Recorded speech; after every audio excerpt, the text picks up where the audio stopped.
من الشيطان الرجيم بسم الله الرحمن الرحيم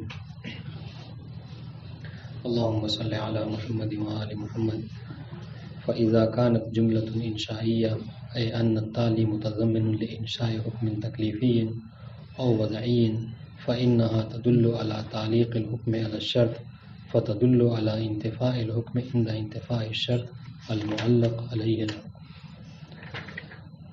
تھوڑا سا وقفہ ہو گیا، اس لیے ضروری ہے کہ تھوڑا اس کو ربط دی جائے پہلے سے. ہماری بحث چل رہی تھی المناط فی مفہوم شرط کے حوالے سے. تو ہم نے بتایا کہ مفہوم شرط کے 3 مناط ہیں. ایک یہ کہ مقدم اور تالی میں جو ہے وہ ارتباط اور ملازمہ پایا جاتا ہو. دوسرا یہ کہ تالی جو ہے وہ شرط کے اوپر کیا ہو، مترتب ہو. اور تیسرا یہ جو ترتب ہے، یعنی جو ترتب ہے، کیا اس کی تفسیر کیا تھی ترتب کی؟ کہا ترتب کا مطلب ہے سببیت. سببیت کا مطلب ہوا کہ علت، یعنی شرط علت ہے جزا کے لیے. ٹھیک. تیسرے میں کہا کہ یہ جو علت ہے ضروری ہے کہ علت علی نحو الانحصار. یہ 3 باتیں تھیں. اس کے بعد کہا تھا کہ اب ان تینوں سے جو اعتراض کیا تھا وہ ذہن میں ہوگی بات. اس کے علاوہ بتایا تھا کہ ابھی جو شرط جملہ شرطیہ کی دلالت ان تینوں پر ہے، یہ تینوں چیزیں پائی جاتی ہیں. کہا کہ یہ علی نحو الوضع ہے یا بالاطلاق. ٹھیک ہے، اس پہ گفتگو ہوئی تھی. تو پہلے والے کے سلسلے میں کہا کہ اس کا ملازمہ اور ارتباط کو دلالت کرنا یہ بالوضع ہے، اس کی دلیل جو ہے تبادر ہے. دوسرے سلسلے میں بھی یہی کہا کہ وہ بھی بالوضع ہے اور دلیل جو ہے وہ تبادر ہے. ٹھیک ہے، ابھی اس میں ہماری گفتگو چل رہی تھی. اور اس میں بتایا کہ یہ جو ہم کہہ رہے ہیں نا کہ ترتب ہے، یعنی جزا جو ہے وہ مترتب ہے شرط کے اوپر، اور اس کی دلیل جو ہے وہ تبادر ہے.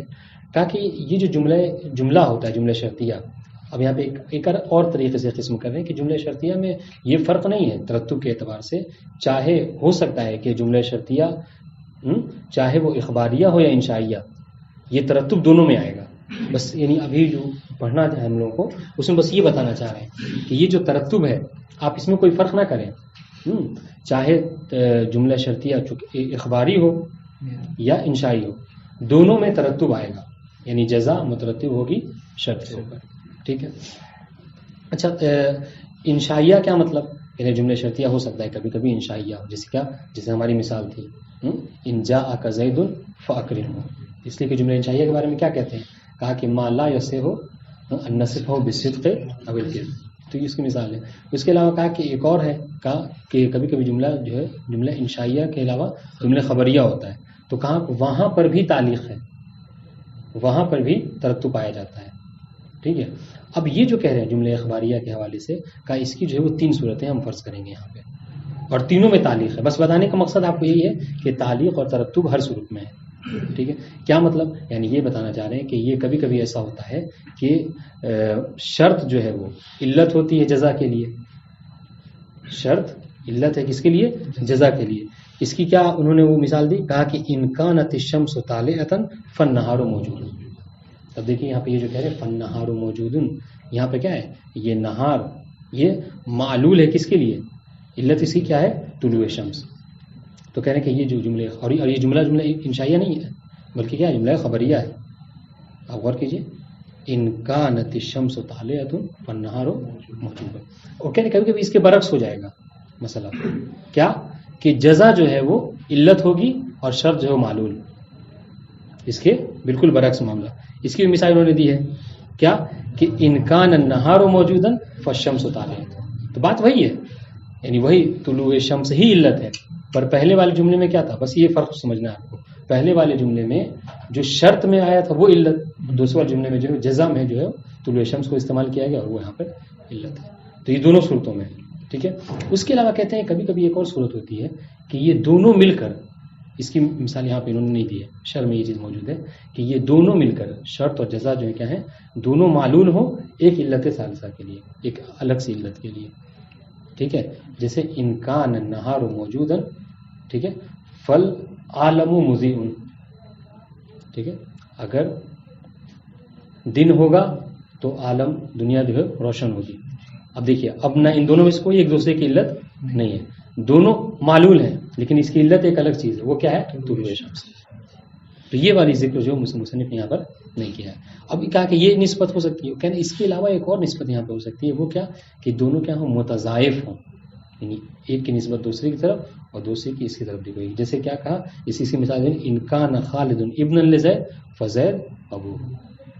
ٹھیک ہے کہ اگر زید جو ہے وہ بیٹا ہے، اگر خالد جو ہے وہ بیٹا ہے زید کا تو زید کیا ہوگا؟ باپ ہوگا. تو کہہ رہے یہ سب وہ چیزیں ہیں کہ جس میں ہم اصل مقصد کیا ہے کہ اس میں ترتب بہرحال پایا جاتا ہے. یہ ایک بات تھی. اس کو تطبیق کر لیتے پھر آگے پڑھیں گے. اس سے پہلے تو کوئی مسئلہ نہیں ہے، انشاءاللہ حل ہوگی بات. ہاں کہہ رہے ہیں فَإِذَا كَانَتْ جُمْلَةٌ. ابھی ہماری گفتگو اس پہ چل رہی تھی، ترتب کے گفتگو چل رہی تھی، اور ترتب پہ انہوں نے دلیل دی کہ جزا مترتب ہے شرط کے اوپر، اور اس کی دلیل بھی جو کیا ہے وضع ہے. اب کہہ رہے ہیں کہ فَإِذَا كَانَتِ الْجُمْلَةُ اور فَإِذَا كَانَتْ جُمْلَةٌ انشائیہ. یہ جملہ انشائیہ اب دیکھ خود تفسیر کر رہے ہیں اے کے ذریعے سے. جملہ انشائیہ کا مطلب کیا ہے؟ یعنی یہ مطلب ہو کہ ان تالی متضمن ان تالی متضمن لانشاء حکم، کہ تالی میں کیا ہو، تالی یعنی کیا مطلب، یعنی جزا میں کیا ہو، وہ ایک حکم کا انشاء کیا گیا ہو. دیکھیے ایک حکم کا استعمال کیا گیا، ایک حکم دیا گیا ہو. اب دیکھیے ہم مثال میں کیا ہم نے کہا ان جاءک زید فاکرمہ، یہ آپ کو کیا کیا جا رہا ہے، حکم دیا جا رہا ہے، حکم کا انشاء کیا جا رہا ہے کہ اگر زید آئے تو آپ کو اس کا احترام کرنا ہے. اور اس میں یہی ہوتا ہے، یعنی یہ جو انشاء ہے، جو 6 اور 7 جو انشاء کی تعداد، ان میں سے ایک امر بھی ہے. امر نہیں استفہام سب ساری چیزیں، تو ان میں سے ایک امر ہے نا. تو یہاں پہ کیا ہے، حکم، بس اس کو امر کو حکم سے تعبیر کیا ہے. تو اب کہہ رہے ہیں کہ کیوں ہم اسے کہہ رہے ہیں کہ یہ انشاء ہے، کیوں؟ اس لیے کہ اب اس میں حکم دیا جا رہا ہے. ٹھیک ہے. اب یہ کہہ رہے ہیں کہ اب اس حکم میں کوئی فرق نہیں ہے. حکم ہو سکتا ہے کہ حکم تکلیفی ہو، اور ہو سکتا ہے حکم وضعی ہو. وہ یہاں پر یہ نہ کہے کہ فقط جو ہے وہ تعلیق اور ترتب جو ہے وہ حکم تکلیفی میں آئے گا، حکم وضعی میں نہیں. کرے نہیں، ہو سکتا ہے کہ ترتب جس طریقے سے تکلیفی میں ہے اس طریقے سے وضعی میں بھی ہو سکتا ہے. دیکھیے اسی کی طرف اشارہ ہے لانشاء حکم تکلیفی او وضعی. تکلیفی کی مثال کیا ہے؟ جیسے انجا زید فاکرمہ جو اب تک ہم پڑھ رہے ہیں. اس کی وضعی کی مثال کیا ہے جو اس سے پہلے گزر چکی، اذا بلغ الماء قدر قر فلم ينجسه شيء. یہ کس کی مثال تھی؟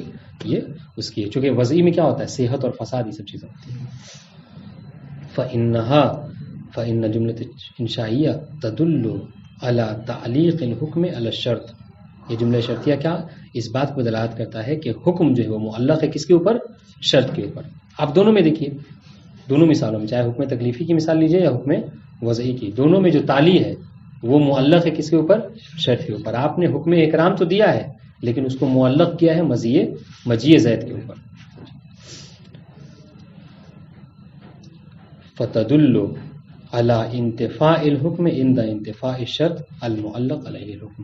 تو جب اس طریقے سے ہو تو کیا ہوگا، تو اس طریقے یہ ہوگا کہ یہ جملہ دلالت کرے گا حکم کے منتفی کے ہونے کے اوپر. اب یہاں پہ حکم کی جگہ آپ تعلیق لکھ سکتے ہیں، جزا لکھ سکتے ہیں کہ جزا جو ہے وہ منتفی ہو جائے کب، عند انتفاء الشرط، جب جو ہے وہ شرط یعنی جب مجیء جو کیا ہو، مجیء زید منتفی ہو.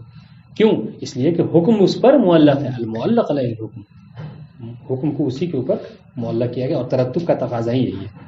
ٹھیک ہے. اور ہم کیوں ایسا کہہ رہے ہیں، اس لیے کہ دونوں میں جو سبب اور مسبب والی بات ہے، شرط اور مشروط والی بات ہے، تو اگر شرط اذا فقد الشرط فقد المشروط. تو یہ ایک بات تھی.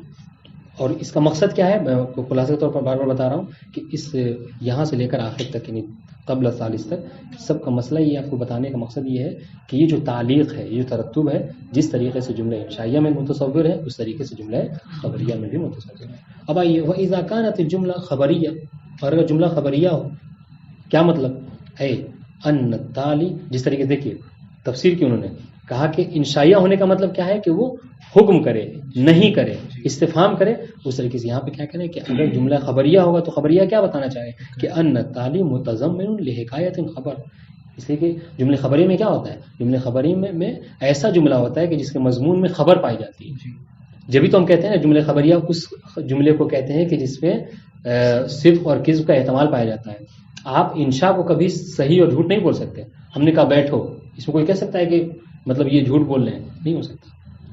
ٹھیک ہے. تو انشاء میں آپ کبھی اس کو متصف بصدق و کذب نہیں کر سکتے، لیکن خبر میں آپ متصف بصدق کذب کر سکتے ہیں. تو کہہ رہے کہ جملہ خبریہ کیا ہے، کہا کہ وہ کہ جس میں تعلیم، اس میں غور کرنے والی بات ہے کہ تعلیم شرط نہیں کہہ رہے، تالی میں کیا ہو ایسا استعمال کیا گیا ہو کہ جو خبر پر مشتمل ہو، اور جب خبر پر مشتمل ہے تو ہم اسے صحیح بھی کہہ سکتے ہیں اور جھوٹ بھی کہہ سکتے ہیں. بات واضح ہے؟ جی یہ غور کیجیے گا. ان تالی متضمن لحکایت خبر، کہ تالی میں خبر. دیکھیے مثال جو دیں گے اس میں ایسا ہے یا نہیں ہے. فَإِنَّهَا تَدُلُّ عَلَى تَعْلِيقِ حِكَایَتِهِ عَلَى الْمُقَدَّمِ. تو اس صورت میں کیا ہوگا، وہ جملہ دلالت کرے گا عَلَى تَعْلِيقِ حِكَایَتِهِ، کہ وہ حکایت جو ہے کیا ہے، معلق ہے کس کے اوپر، مقدم کے اوپر. کہ وہ جو حکایت اس میں پائی جا رہی ہے، تعلیم میں جو حکایت پائی جا رہی ہے وہ معلق ہے کس کے اوپر، مقدم کے اوپر. یا جملے کو بدل کے کہیں کہ جزا میں جو حکایت ہے، جزا میں جو خبر ہے وہ کس کے اوپر معلق ہے، شرط کے اوپر. سواء کان المحکیان. اب یہاں پر کہہ رہے ہیں کہ چاہے یہ جو محکیان سے مراد وہی تالی لے لیجیے آپ، جزا بس وہ اصطلاح بتائی ہوئی ہے. چاہے یہ جو محکیان ہے، محکیان کیوں کہہ رہے ہیں، چونکہ اس میں حکایت پائی جاتی ہے. تو یہ جو محکیان ہے، یہ جو تالی ہے، خارجن و فی الواقع مترتب علی المقدم، یہ خارج میں موجود ہو اور واقع میں کیا ہو، یہ مترتب ہو کس کے اوپر، مقدم کے اوپر. یعنی کیا مطلب، یعنی گویا کہ یہ معلول ہو اور اس کی کوئی شرط میں جو کیا اس کی علت بیان کی گئی. تو کیا ہوگا، فتطابق الحکایت مع المحکیان. تو اس صورت میں کیا ہوگا، حاکی اور محکیان میں کیا ہے، مطابقت ہوگی. کیسے، کہہ رہے قولنا، یعنی علت معلوم والی، ان کانت الشمس طالعۃ فالنہار موجود. اب جی دیکھیے جو محل شاہد ہے وہ کیا ہے، کہہ رہے ہیں کہ تالی میں خبر ہے یا نہیں ہے. تالی کیا ہے یہاں پہ اس جملے میں، فقط اب آپ فا کے ساتھ نہیں کہیں گے، صرف کہیں گے النہار موجود، یہ خبر ہے. ہو سکتا ہے اس کو صحیح کہہ سکتے ہیں کہ جھوٹ ہے، بالکل کہہ سکتے ہیں. جیسے ابھی ہم کہیں کہ النہار موجود، آپ کہیں گے نہیں، آپ غلط بول رہے ہیں، ابھی تو لے. تو ہم محل شاہد کیا ہے، کہا کہ تالی میں حکایت پائی جاتی ہو، خبر پائی جاتی ہو، اور یہ کیا ہو، معلق ہو کس کے اوپر، ایک شرط کے اوپر، ایک علت کے اوپر. وہ یہاں پر موجود ہے. دیکھیے کہ وجود نہار مترتب ہے کس کے اوپر، طلوع شمس کے اوپر. ٹھیک ہے، تو یہ ایک بات ہے کہ مترتب کی مثال ہو گئی. اب کبھی کہتے ہیں کہ او غیر مترتب علیہ، کہ یہ جو تعلیم حکایت ہے یہ شرط کے اوپر مترتب نہیں ہے. پہلے کی مثال کیا تھی، یعنی پہلے میں مترتب ہے، چونکہ شرط میں جو استعمال کیا گیا وہ اس کی علت ہے، اور معلول اپنی علت پر مترتب معلق ہوتا ہے. لیکن اس میں کیا ہے، نہیں، اس میں علت کا استعمال جزا میں کیا گیا ہے. اس لیے ہم کیا کہہ رہے ہیں کہ یہاں پر تالی جو ہے وہ شرط کے اوپر معلق نہیں ہے. بات واضح ہے؟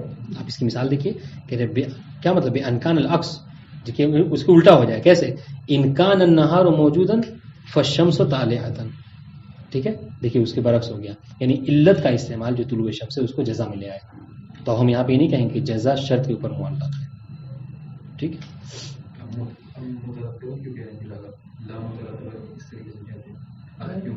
کہاں پہ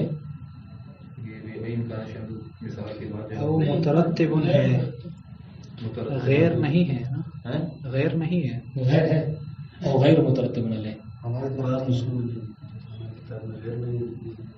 تو یہ غیر صحیح ہے چونکہ یہاں پہ مترتب نہیں نہ ہے. آپ دیکھیے فالشمس طالعہ، یہ نہار کے اوپر نہیں معلق ہے، یعنی طلوع شمس وجود نہار کے اوپر معلق ہے نہیں ہے. چونکہ ایک تو آپ اس سے سمجھے نا، انہوں نے کیا کہا کہ وہ فی الواقع مترتبا علی المقدم اور غیر متقدم اور غیر مترتب.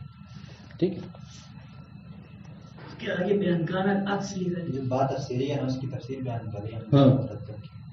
ہاں غیر مترتب اس کی تفسیر کر رہے ہیں کہ اس جیسے انکان نہار موجود فالشمس طالعہ او کان لا ترتب بینہما، یا پھر اصلا ان دونوں میں کوئی ترتب ہی نہ پایا جاتا. دیکھیے ان تین صورتیں ہو گئی.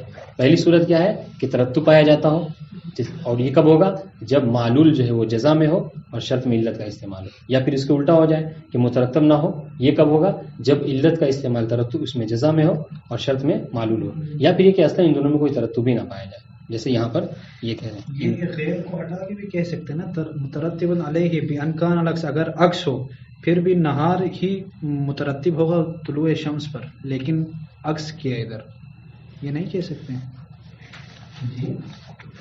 مترتب تو ہوگا لیکن یہاں عکس کیا ہے، اس کا الٹ کیا ہے، پھر بھی تو غیر نہیں رکھیں گے بھی تو صحیح ہوگا نا.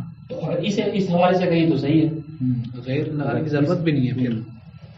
تو یہاں لیکن اگر مترتب ہوگا لیکن ہماری جو محل شاہد وہ استعمال نہیں ہو پائے گی بات، کیونکہ ہمارے محل شاہد میں کیا ہے کہ جزا کو آپ کو مترتب کرنا شرط کے اوپر.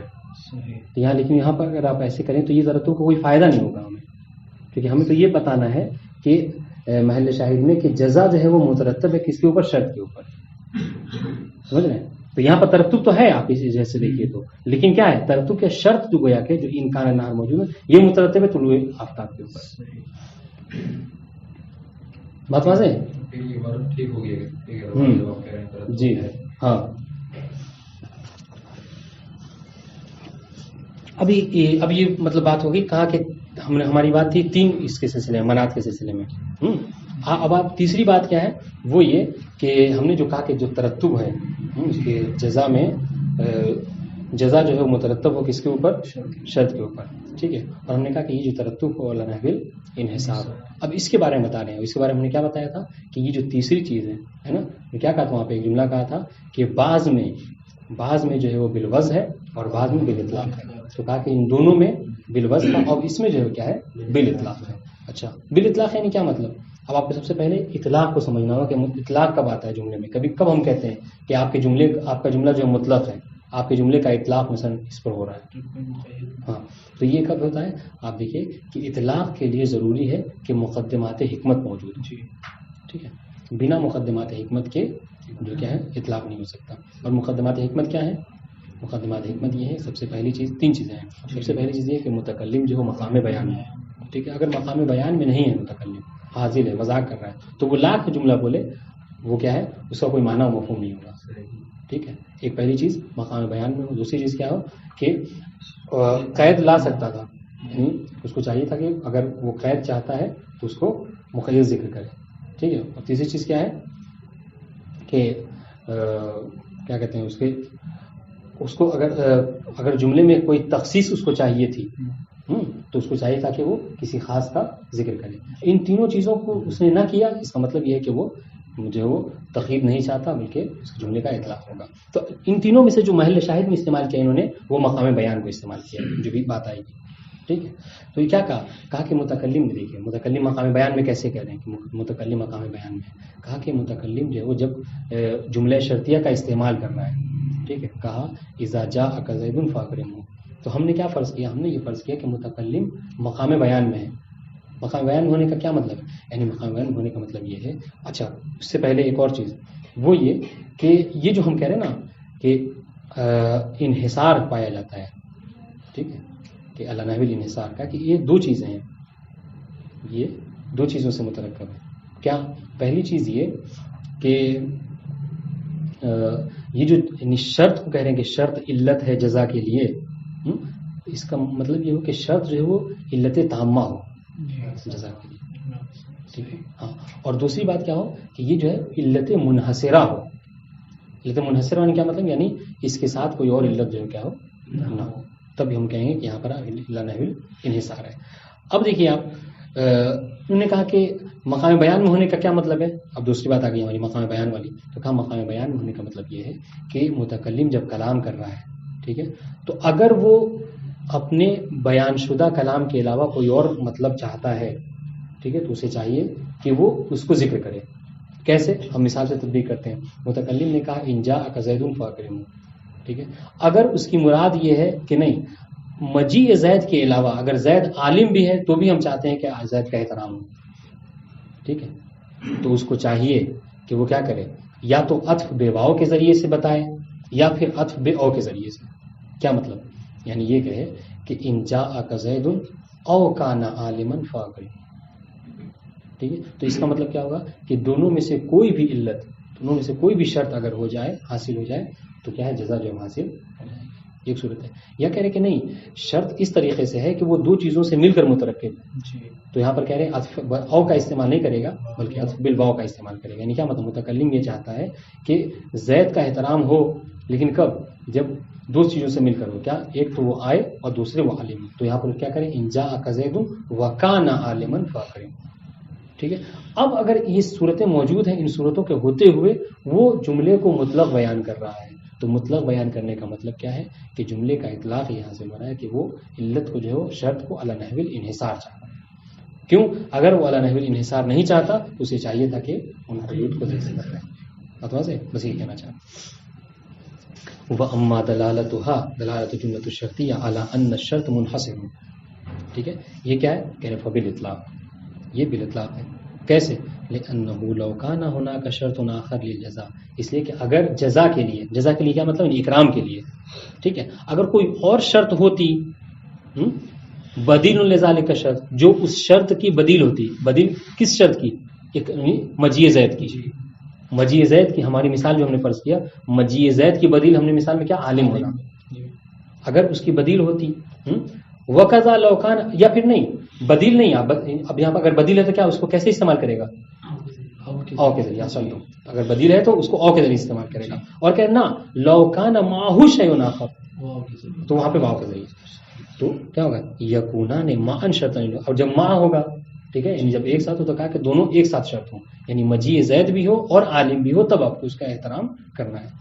تو کیا ہوگا؟ تو کہہ رہے لحتاج ذالک الی بیان زائد اما بالعطف او فی الصورۃ الاولی، یعنی جب وہ بدیل ہو، او العطف بالواو فی الصورۃ الثانیہ، جب مع ہو. کیا مطلب؟ اب دیکھیے سب سے پہلے بیان زائد سمجھے کیا ہے، بیان زائد کسے کہتے ہیں. اور یہ بہت اہم چیز ہے. اب یہ بات آگے بھی آئے گی. کبھی بھی جب کبھی بھی کوئی بھی شے، ٹھیک ہے، اگر بیان زائد کی محتاج ہوتی ہے. بیان زائد کی کیا مطلب؟ یعنی ایک الگ سے قید کی، ایک قید اضافی کی اگر ضرورت ہوتی ہے، ٹھیک ہے، اور وہاں پر امر جو ہے وہ دائر ہو کسی ایسی شے کے اوپر. ایک شے ہے، ٹھیک ہے، وہاں پر جیسے ہم اس کی مثال ابھی جو ہے اس سے سمجھ لیتے ہیں.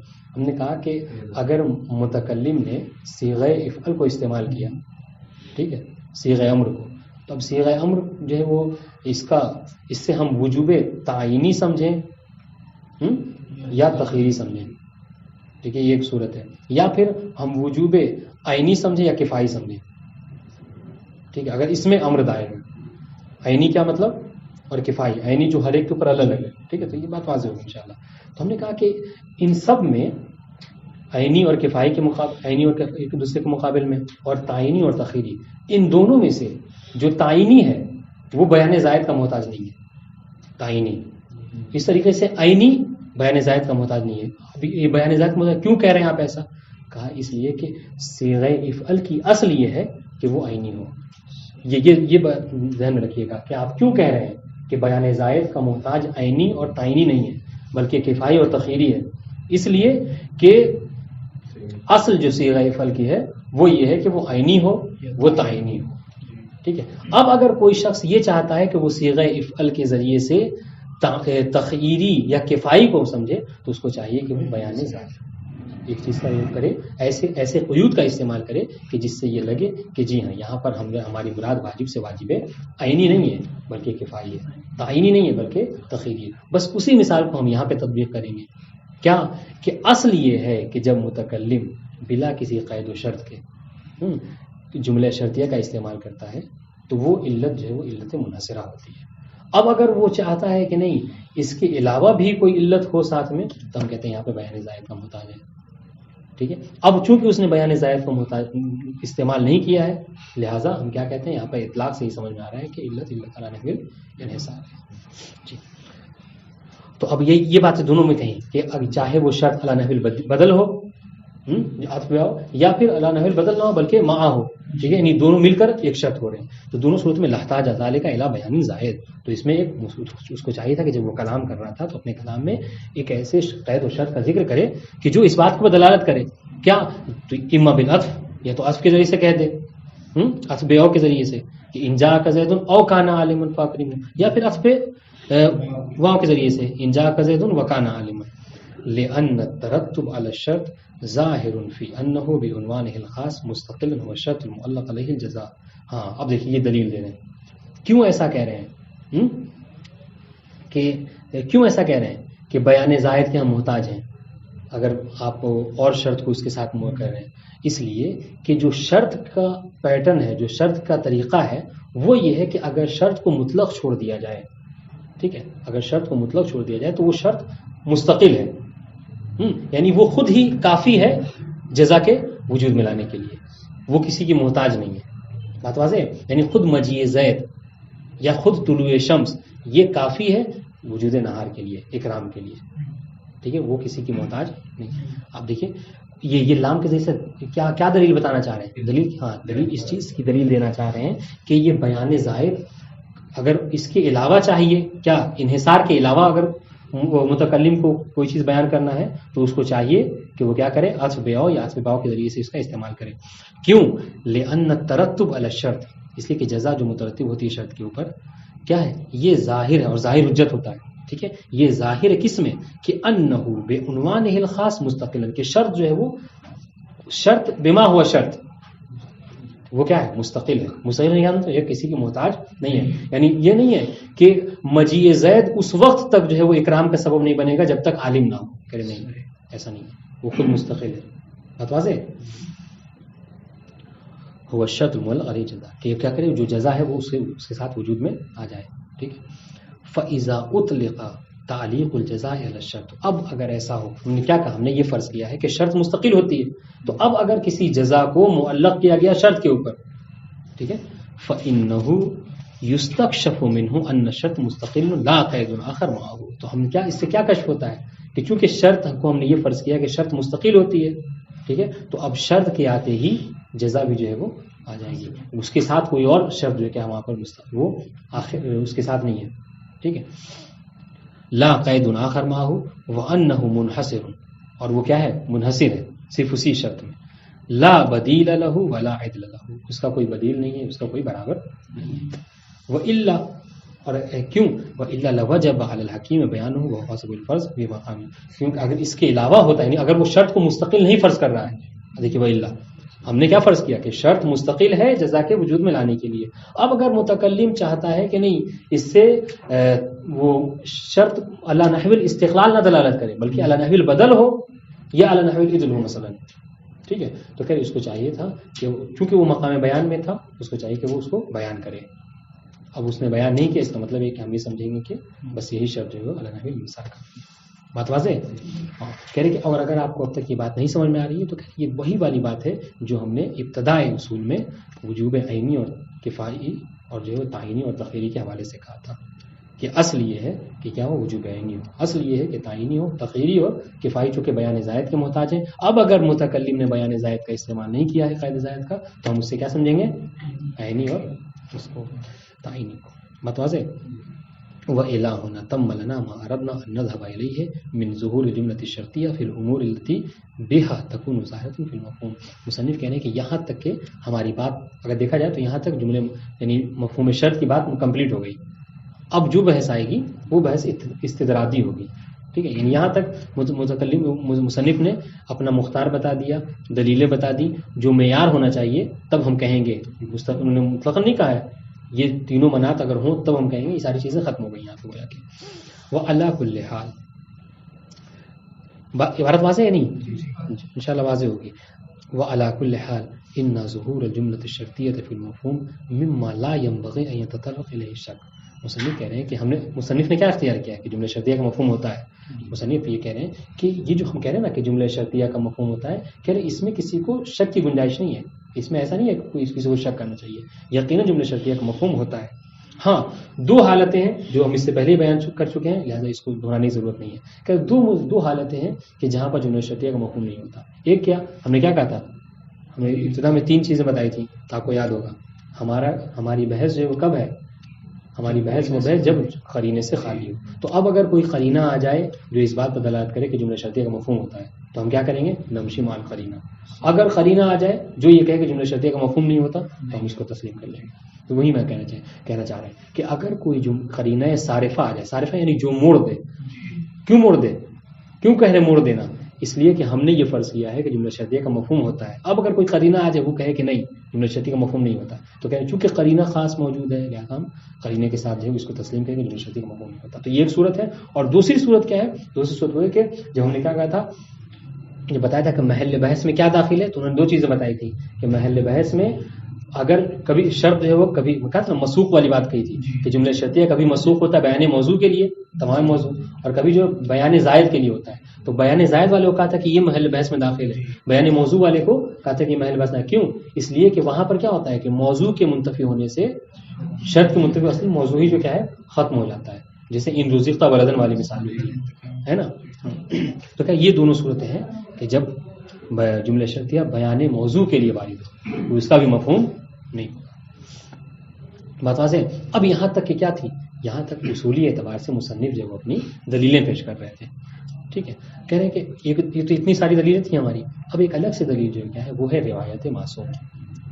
ٹھیک ہے، ہم کہتے ہیں نا کہ اور کہتے ہیں کہ ادل دلیل علی الامکان الوقوع، کہتے ہیں کہ کسی شے کا واقع ہونا یہ کسی شے کے ممکن ہونے کے اوپر سب سے بڑی دلیل ہے.